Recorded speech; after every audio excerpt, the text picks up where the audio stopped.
A gente chama a Marilu Cabanhas. Bom dia, Marilu. Oi, Glauco, bom dia. Hoje está um pouquinho melhor, né? 9 graus, né? Não tá frio, mas está um pouquinho melhor, né? Em relação a ontem, pelo menos, tá, né? Verdade, mas vamos lá, seguindo aqui, Glauco. Bom, vamos falar aqui sobre a pandemia. O Brasil registrou nesta terça-feira 1.425 mortes por Covid-19, totalizando 544.302 óbitos desde o início da pandemia. A média móvel de mortes na última semana chegou a 1.197. Se compararmos com 2 semanas atrás, a variação é de menos 19%. É o 24º dia consecutivo de queda. A primeira dose da vacina já foi dada a 43,01% da população brasileira e 16,49% da população já estão imunizadas também com a segunda dose ou com a dose única. Vamos falar aqui sobre a pandemia com o nosso querido Gonçalo Vecina, médico infectologista, professor na Faculdade de Saúde Pública da USP e ex-diretor da Anvisa, Agência Nacional de Vigilância Sanitária. Olá, Vecina, bom dia, prazer em recebê-lo. Bom dia, Marilu. É um prazer estar aqui com vocês e vamos ver se a gente consegue ver alguma luz no fim desse túnel aqui. Nem fale como a gente está precisando dessa luz, Vecina, e você certamente é uma luz para todos nós, porque você lança, né, luz às informações corretas, às informações verdadeiras, com base na ciência, isso é muito importante. Sempre bem-vindo, Vecina, mas vamos lá. Em relação ao número de mortes e casos de Covid-19 no país, que registram queda, né, pode dar a sensação, inclusive, de que a pandemia está controlada, Vecina, mas muitos municípios já têm aí a presença da variante Delta, né? Em todo o Brasil já são mais de 100 casos, no Rio de Janeiro 23, em São Paulo 8, já foram também identificadas com essa variante. Agora, são dados oficiais das secretarias municipais de saúde, né? Qual que é a sua avaliação, Vecina, sobre esse atual estágio da doença e as características da variante Delta cada vez mais presente aqui no Brasil? Veja, nós estamos com essas quedas aparentemente sustentáveis já há 5, 6 semanas, porém, nós estamos ainda num patamar muito elevado. Quer dizer, nós estamos com a média móvel com mais de 1.000 mortes por dia.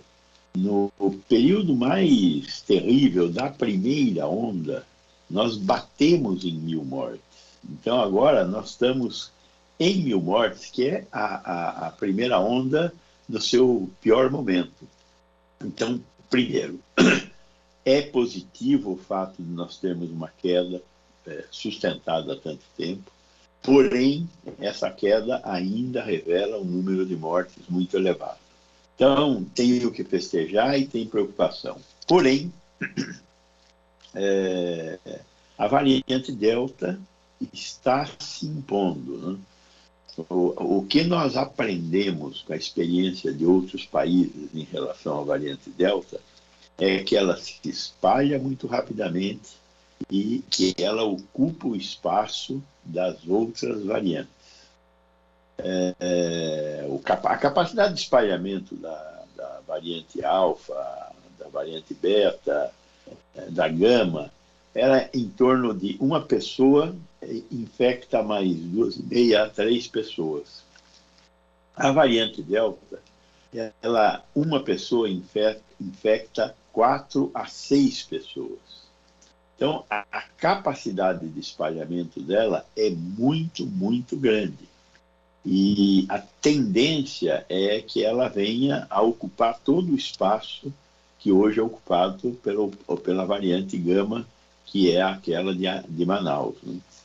Isso significa o quê? Significa que muita gente vai ter a doença aqui no Brasil. Como nós fazemos pouco sequenciamento de vírus, porque temos uma baixa capacidade de sequenciar, nós estamos com esse número de diagnósticos que você apontou aí. Eu faço o exame de RT-PCR numa pessoa que tem sintomas. Aí eu identifico um caso positivo. Uma parte dos casos positivos eu vou ao sequenciamento. Então, isso que está indo que você noticiou aí, esses 100 casos, é o que foi para o sequenciamento. O sequenciamento, só para ter uma ideia de volume,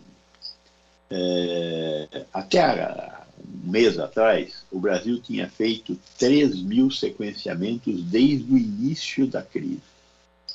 A Inglaterra, nesse mesmo tempo, que foi o país que mais sequenciou no mundo, tinha feito 300.000 sequenciamentos. Então, nós fazemos muito pouco sequenciamento. Então, o que você está olhando é a notícia dos sequenciamentos que foram feitos em cima dos diagnósticos de RT-PCR. Então, provavelmente esse número é estrondosamente maior, porque nós temos transmissão comunitária, ou seja, nascida dentro do país, já faz algumas semanas. Lembrem lá do navio parado em São Luís. Lembra daqueles caras que chegaram aqui em Cumbica? Então, esse povo está andando por aí livre, leve e solto e transmitindo o vírus. Nós não fizemos nada para tentar deter a variante Delta ou diminuir a velocidade dela se espalhar.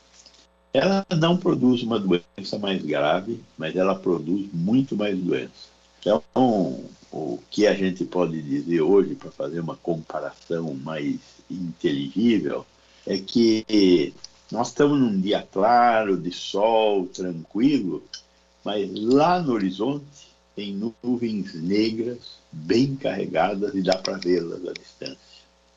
Exatamente. Então, no caso, essas nuvens, né, mais densas que se avistam, é possível, então, que tenhamos no Brasil aí uma outra onda, quer dizer, a gente mal sai, a gente não sai, né, de onda nenhuma na realidade, né, tudo encavalado. Agora, é possível uma onda ainda mais acentuada de casos e mortes por causa dessa variante Delta? A gente falou, se você citou países, né, Vecina, e inclusive países na Europa, essa variante apareceu com boa parte da população vacinada já com as 2 doses. Agora, na Indonésia, que é o principal foco hoje de transmissão no mundo, apenas 6% da população tomaram as 2 doses da vacina. Na Rússia, com um pouco mais de 14% de imunizados, o número de casos explodiu. E aqui no Brasil, vai explodir também? Veja bem, quem já essa variante, ela causa reincidência também. Então, nós temos mais ou menos 30% da população que já teve a doença. Alguma proteção eles têm, mas pode haver reincidência. Agora, 70% da população ainda não teve a doença. Porém, uma parte está vacinada. Nós não sabemos quem dos que já tiveram são vacinados. Mas temos aí próximo de 50% com primeira dose, 16% com 2 doses. Particularmente os 16% com 2 doses estão protegidos, porque isso já foi verificado. As vacinas que estão em uso no Brasil protegem contra a variante Delta. Mas, como nós já vimos, né, protegem 95% das pessoas, cai a mortalidade, 85% cai o número de casos, mas você pode ter doença.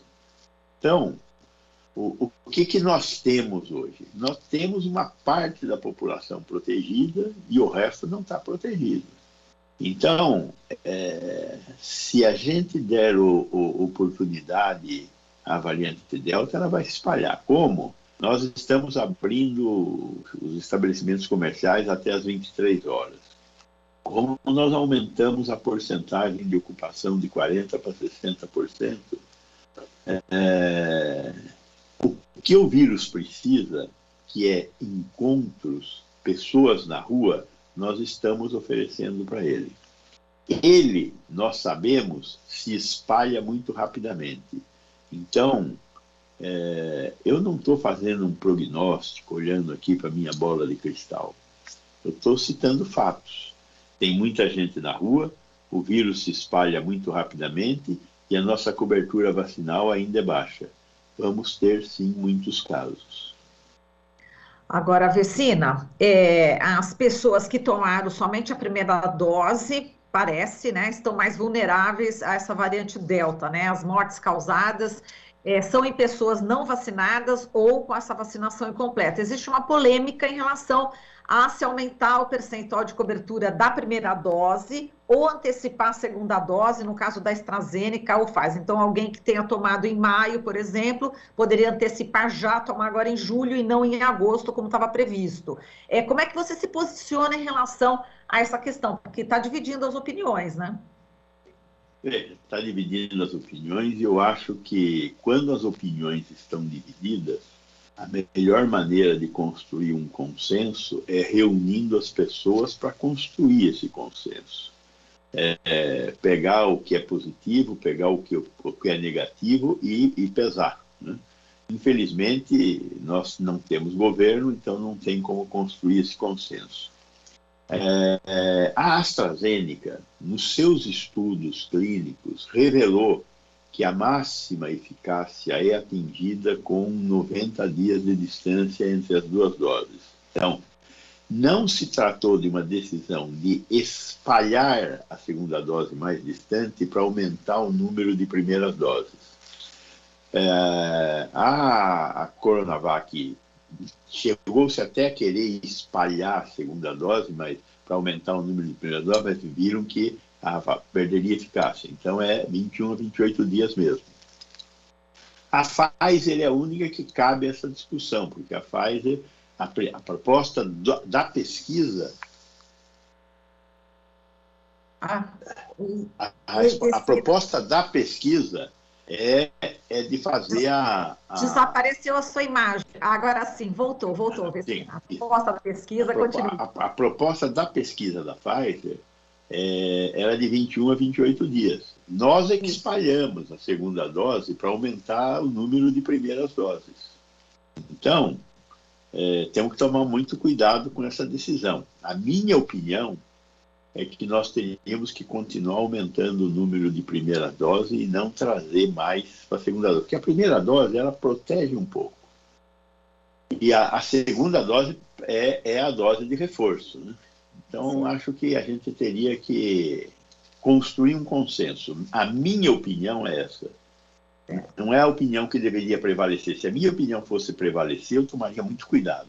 Eu acho que nós temos que chamar mais gente para essa discussão.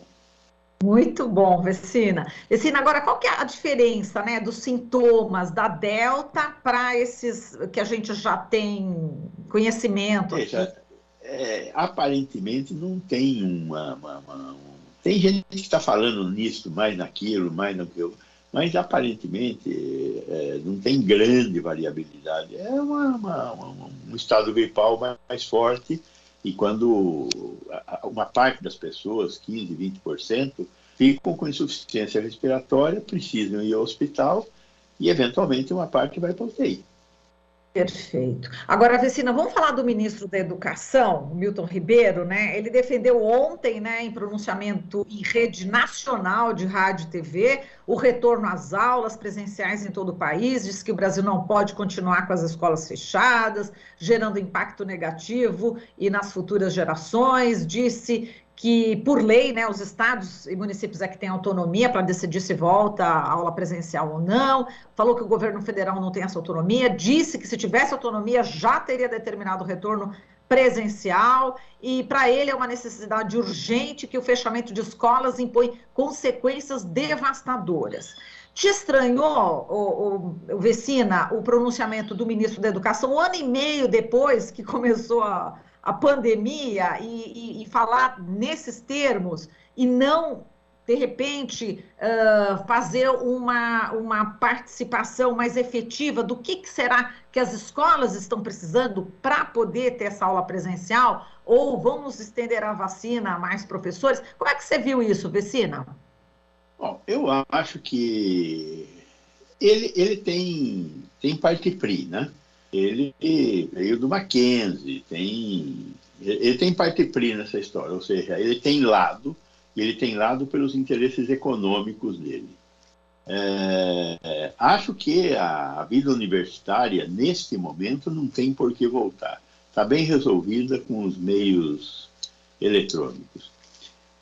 O povo mais, a escola básica e o primeiro grau, essa coisa, aí eu tenho preocupação. Eu acho que nós deveríamos estar promovendo, com a vacinação de professores, de trabalhadores da educação, promovendo a volta às aulas. Acho que esse é o caminho. Oh, Deus! Agora, voltou de novo. Hoje está difícil a internet realmente alguns probleminhas, né? E agora acho que caiu mesmo, será? Vamos ver se a gente consegue voltar aqui com o Vecina só para a gente continuar aqui a nossa conversa, que já está no finalzinho, na realidade. É. Oi, Vecina, agora eu estou te ouvindo, Vecina, mas vamos Sim, lá. eu tô. Não Então, tem... eu acho que temos que voltar um mínimo às aulas. Sim, parece. Temos que. Alô? Oi, oi. A gente só Nós- está ouvindo, a gente não está te vendo com a imagem, mas não tem problema, porque estamos aqui, enfim, as pessoas estão ouvindo. Agora voltou tudo. Vamos não, lá. eu acho que nós temos que retomar as aulas, mas não as aulas do nível universitário, né? Certo. Mas as primeiras séries, educação infantil e média, essa eu acho que está na hora de retomar com cuidados, ou seja, não a escola inteira e com escolas que tenham condição de dar ventilação. Tem que ter essa questão da ventilação. Pois é, esse é um ponto importante que você destaca, né, Vecina? Porque nem todas as escolas estão aptas, né? Não tem condições. As escolas que não estão aptas não deveriam voltar às aulas. Não tenho medo das crianças e jovens. O problema é que a criança e o jovem, ela leva e traz. É quem está em casa, a minha preocupação é com quem está em casa.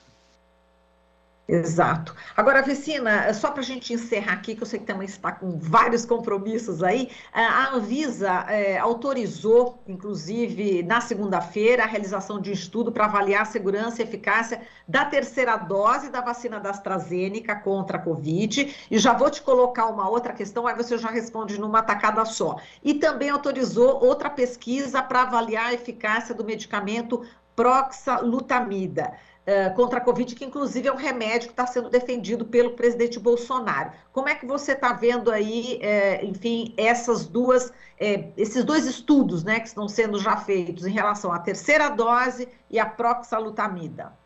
Em relação à terceira dose, é hora de estudar a terceira dose.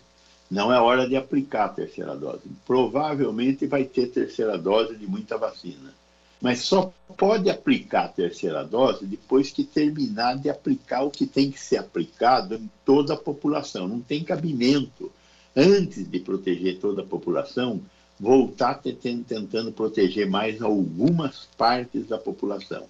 Primeira coisa é essa, é hora de fazer esses estudos.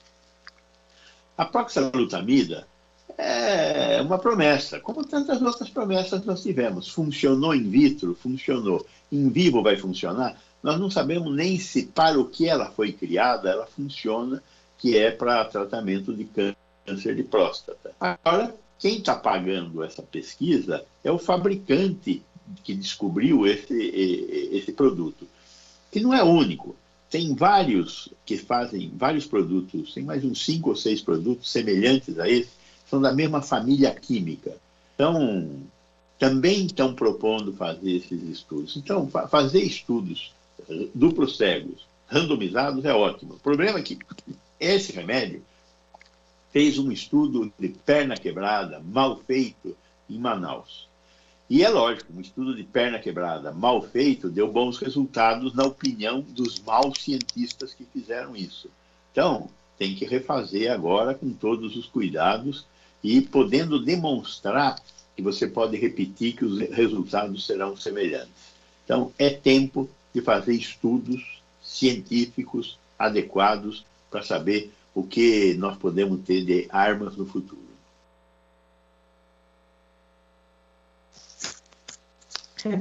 Desculpa, Vecina, agora fui eu. Só para a gente complementar aqui essa questão das escolas, o chat no YouTube nosso está pegando fogo, Vecina. Tem muitos professores, não pode ser, os professores têm muitos que ainda não estão vacinados, funcionários estão destacando, tem muitos funcionários ainda que não estão vacinados, né? Eles estão muito preocupados. Então, essa preocupação... Veja, diga lá. Eu acho ótimo que exista preocupação.